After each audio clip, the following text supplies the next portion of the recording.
organic, unpredictable, unknown, lovely, beautiful, a sense of fulfillment.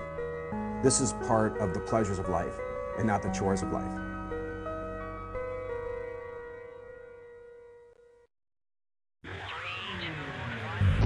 Coming up on Daily Iowan TV, University of Iowa student leaders are supporting a measure that will help save you money. We'll tell you about their efforts. And have you remembered to eat your fruits and veggies today? Officials from Student Health Services are working to make sure your diet is more colorful. And in sports, see what Iowa's football coordinators had to say at the program's weekly press conference this afternoon. That's all coming your way next. Daily Iowan TV starts now. I'm Tom Brokaw. For more than 100 years now, the University of Iowa community has been waking up to the Daily Iowan. Today, it's the largest newsroom in eastern Iowa. And now you can see the news every night on Daily Iowan TV and get it anytime worldwide at dailyiowan.com.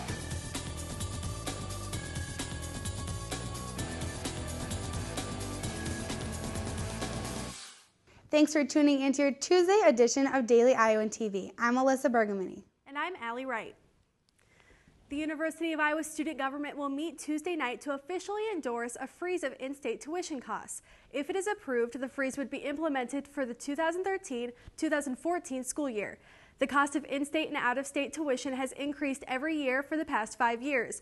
The freeze would keep the cost of in-state tuition and fees the same as it is this year, which amounts to $8,057. Student government officials say they support the tuition freeze to make the cost of attending college easier on students' wallets.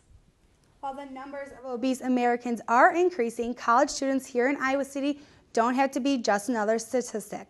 Officials from Student Health Services at the University of Iowa are challenging students to eat healthy in a fun and colorful way.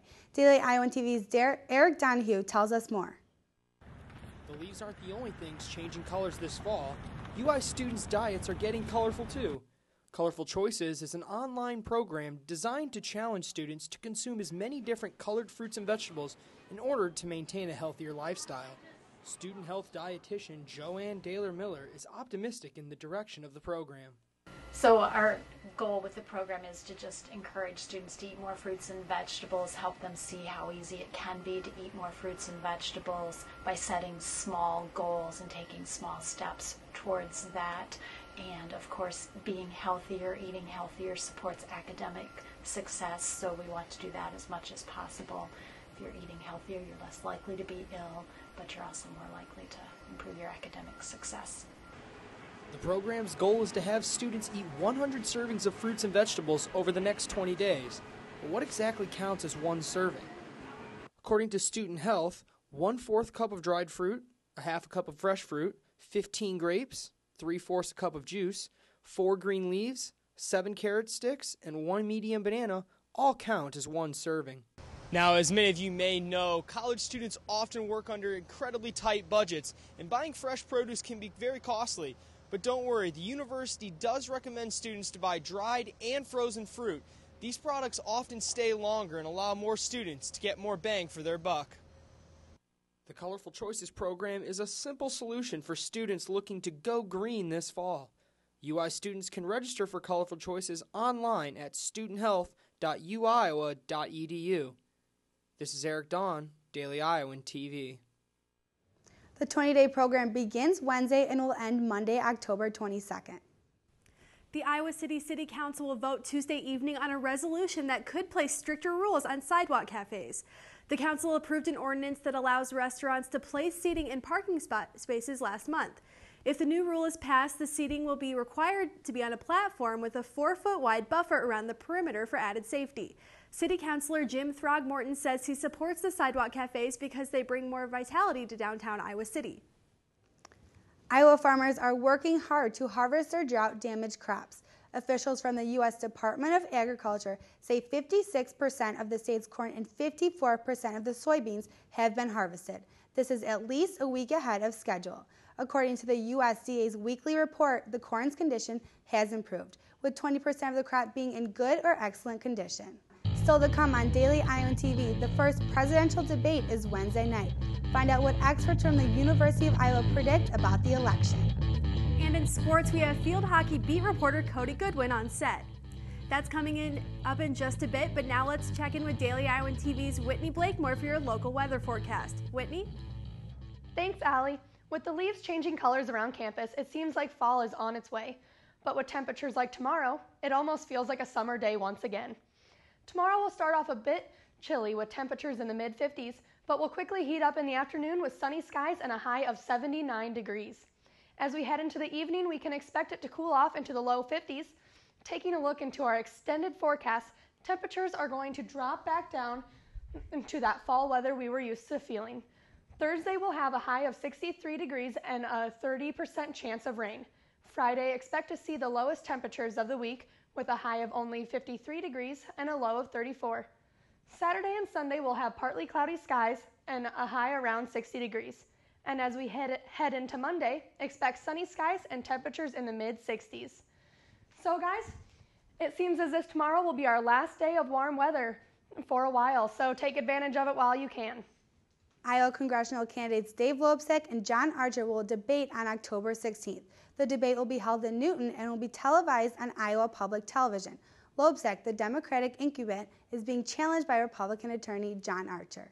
And just as a reminder, the Iowa polls are open for early voting, and Election Day is just over 1 month away, so be sure to go out and cast your ballot. Congressional races obviously aren't the only ones that will appear on the ballot in November. The race between President Obama and former Massachusetts Governor Mitt Romney is heating up. Wednesday marks the first official meeting between President Barack Obama and Governor Romney during the first debate of the election. According to a recent Rasmussen poll, President Obama has a 1-point lead over Governor Romney, making this debate even more important for voters. This will be the first chance for the two candidates to square off on the large domestic issues such as health care, the economy, and slow job growth. Many political analysts are predicting President Obama will do well in the debate and say Governor Romney has to have a great night to compete with the president.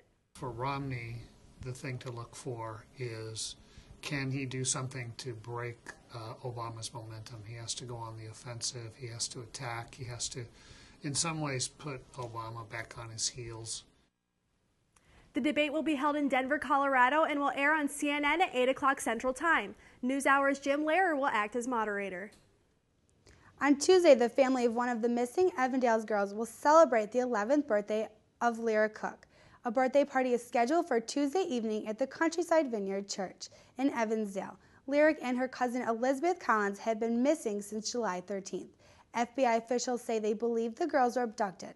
Investigators are still receiving tips about the case. Now let's take a look at what's happening around the world. A Border Patrol agent was shot and killed Tuesday near the U.S.-Mexico border in Arizona. A second agent was shot in the ankle and buttocks. The agents were on the patrol when an alarm on the border sounded, forcing them to investigate. A third agent was also on patrol but was not hurt. The FBI is still investigating the case. Hundreds of protesters rallied Tuesday in support of a woman facing accusations of violating modesty laws. The woman was allegedly raped by 2 police officers about a month ago. The officers denied the rape and said they only stopped her from engaging in immoral behavior with her fiancé. Investigators will decide whether or not to pursue the charges against. And now Daily Iowan TV's Annie Constable is here for your look at Hawkeye Sports. Hey guys, and welcome back to the Daily Iowan TV Sports Studio. The University of Iowa football team came into last Saturday's game in a precarious spot.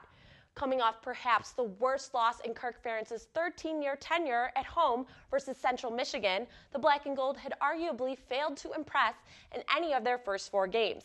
But after an inspired performance by both the offense and defense to dismantle Minnesota, things are looking up in Hawkeye country.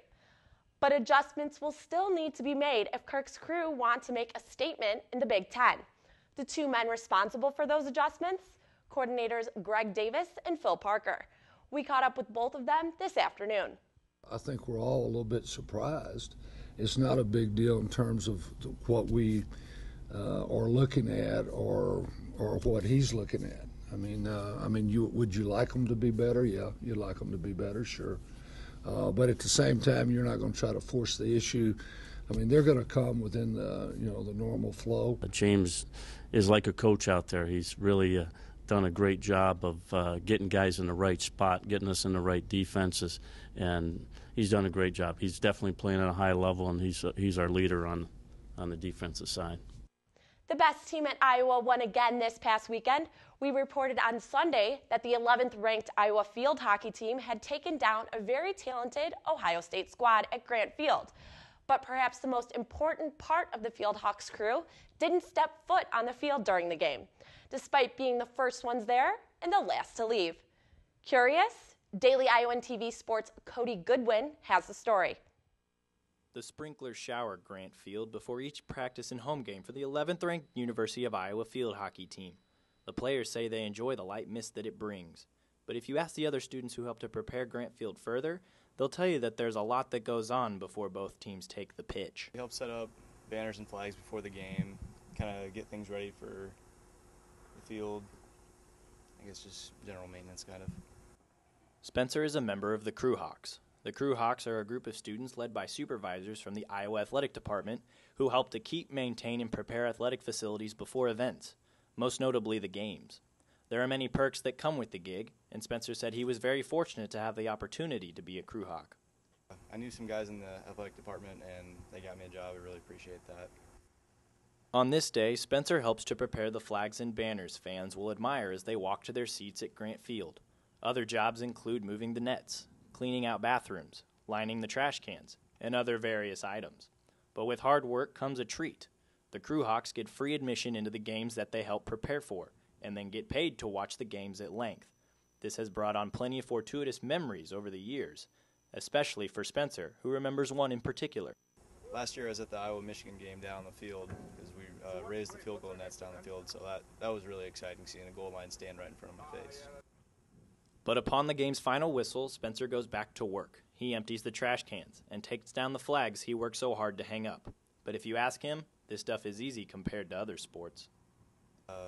Gymnastics cleanup at 9 p.m. till 1 in the morning. That's kind of tedious. But the beauty of Grant Field is always admirable, but it's the work we don't always see that deserves some recognition too. Cody Goodwin reporting for Daily Iowan TV Sports. And now we're pleased to welcome Cody Goodwin back to the set. Cody, can you tell us about your story and where you got the idea from? Yes, I can. I'll tell you what, I was actually working one of the field hockey games a few weeks ago. I believe it was the Missouri State game where Iowa won 10-0. And I saw these guys there beforehand when I got there early, and I saw them leave long after I did. I was sitting in the parking lot just going over a few of my notes, and I saw them walk out.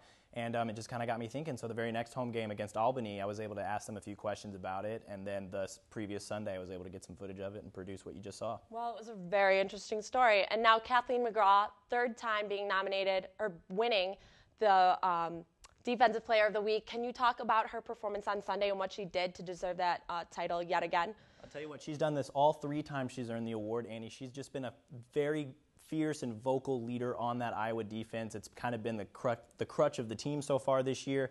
They've not put up a lot of points in it, all except like 1 or 2 games, I believe, but their defense has been stout. They have a bend but don't break mentality, and they've yet to really break so far this season. They're on a 6-game winning streak, and they're doing really well. She's just very vocal back there. She's a big leader, and this is her 3rd time in the last 4 weeks, and it's also the 4th straight week that Iowa has won the Big Ten Defensive Player of the Week award, so well-deserved for Murdy. Well, Cody, thanks for coming by. That's all for us here in sports. Back to you guys at the desk. Thanks, Annie. And only with Daily Iowan TV can you get a sneak peek into Wednesday's pages of the Daily Iowan. Read about a new Billards Club in Iowa City. And read an update about the newest UI Quick Care Clinic. That's your latest edition of Daily Iowan TV.